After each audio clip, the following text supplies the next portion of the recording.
To look at it, I like anything around now that looks as if it should be prehistoric, not of this time or Earth. I've never heard of this before. Have you guys heard of alligator gars? Love the name. Gar, Gar. It's an animal? It's an animal, specifically a fish, specifically a freshwater fish. And this dude, Art Weston, of course his name's Art, caught one at the Sam Rayburn Reservoir in southeast Texas, and it's located about 140 miles northeast of Houston, in case you're asking. And it's known for producing very large alligator gar, a distinctive-looking freshwater fish with a large snout and large, pointy teeth. I spent 2 hours and 45 minutes trying to reel this thing in. It's like Old Man in the Sea. They left him shaking and visibly fatigued, but he finally reeled it in. Now, first of all, take a look at this bad boy. Second of all, shame on Art for the whole of 2 hours not getting any good video. Wow. Him struggling. But it's not just an alligator? It's an alligator gar. I guess they call them that because they do resemble the old alligator. But the world gives me alligator gar problems.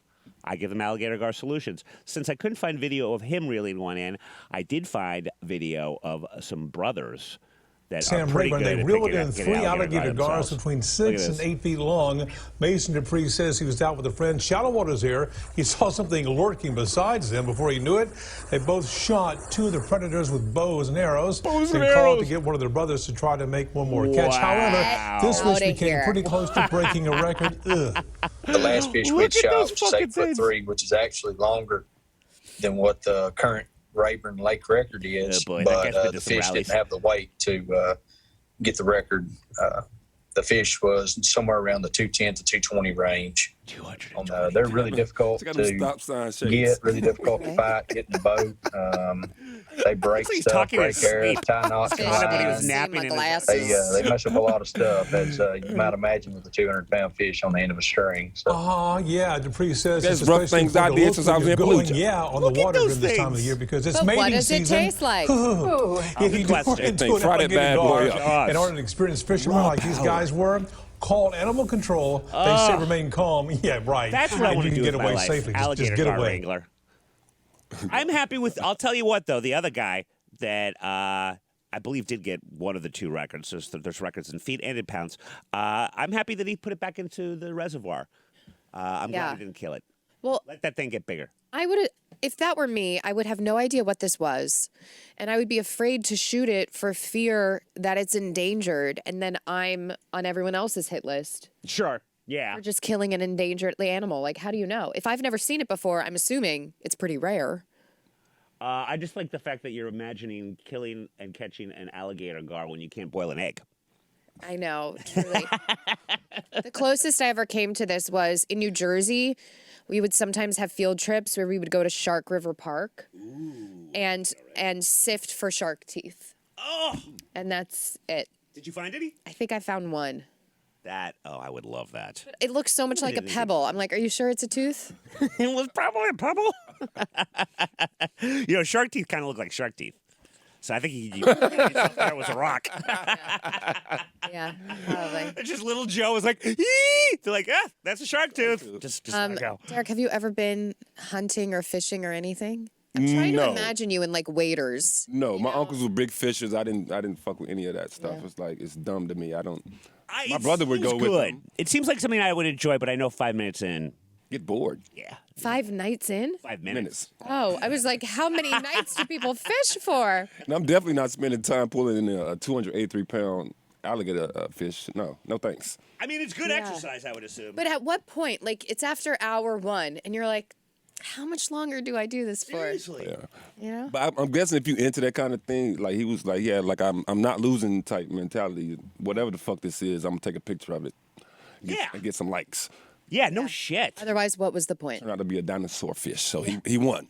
It's the 21st century, dude. Get some video. But again, if you type in alligator gar on YouTube, how do you get video if both hands are like reeling in a fish? He was in a fight for his life. He was with a partner who wasn't doing shit. Actually, the partner helped him fish it in. But they live to be about 100 years old. They think. They don't even know how long they can live.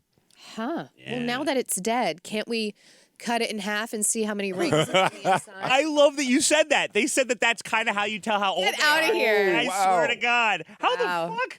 I mean, that was a tree joke, but okay. Brilliant. Yes. Where did it say? I know. I knew. Oh, yeah. David estimates the gargantuan fish to be between 50 and 80 years old, though he can't say for certain without studying the creature's ear bone, which would show growth lines akin to the rings of a tree trunk. What the fuck? You guys Very impressive. stick me on Jeopardy. Put on that pith helmet, woman. I am very impressed. You know, lately, Bill has been saying how he's just in Jersey all the time, staying at whoever's house with his parents. And I'm just trying to convince him to move in with your parents. Sure. Thanks. Because it will save him a ton of money. Yep. He'll be able to see his nieces and nephews all the time. Yep. The commute, if you time it right, isn't that bad, Bill. Half an hour. It certainly isn't. It certainly isn't. Unless you have a broken clavicle, and it's a little... And Bill, if you're worried about being judged, good news is you won't be. Because it turns out most Americans don't judge adults who still live with their parents. I'm happy about this. So it's a new survey by Harris Poll for Bloomberg News.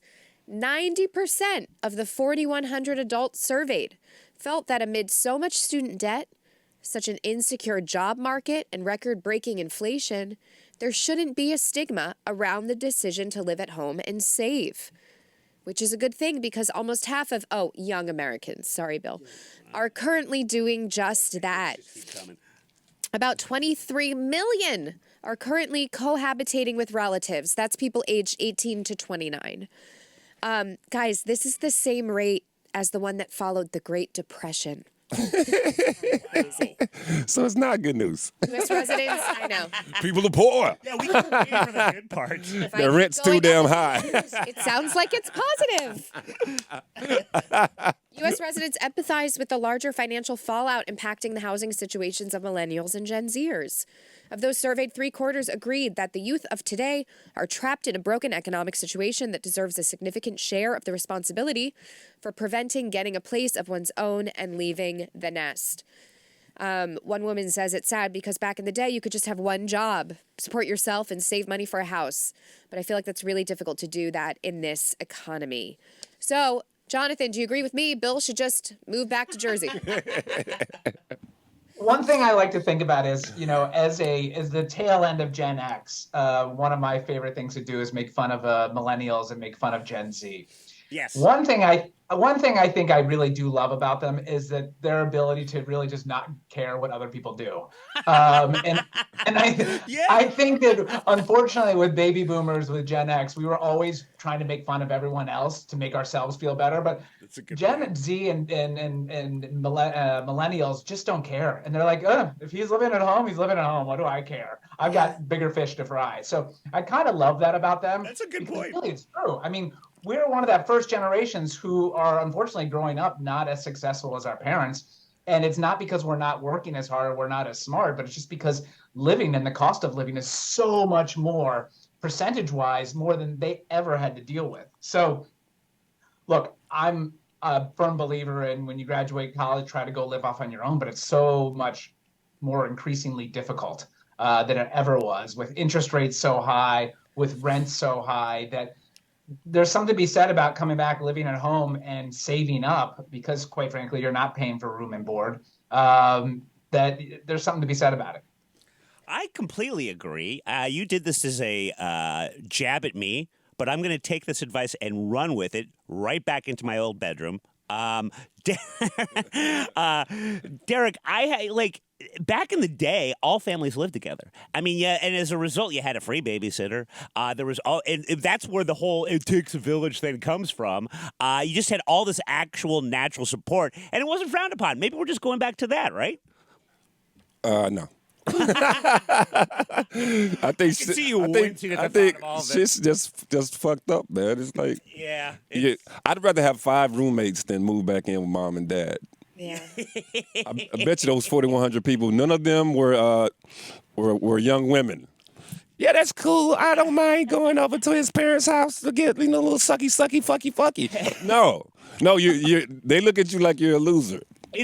There is a double standard too. Yeah. Guys can get past just about anything. Like, if the Yeah, girl but keep in mind that the married age is so much older than it used to be. So no one's getting married in their 20s or anyways. Yeah, very true. That's like signing up for a failed businesses. Like half of those fail anyway. So it's like institutions are crumbling is what I'm saying. Not wrong. And while there is an unbelievably high job rate, one of our highest, they never tell you how good the jobs are. No, they never do. A lot of them are making sourdough for a living. What she said, you need like 2 jobs just to... Yeah, completely. I mean, I am every day. I'm like, oh, how do I go full in on being a content creator? Because apparently, yes, that makes like the most money now. It's wild. It's crazy. It's nuts. And then you get free shit, so you can put all the money you make toward rent or a mortgage. It sounds...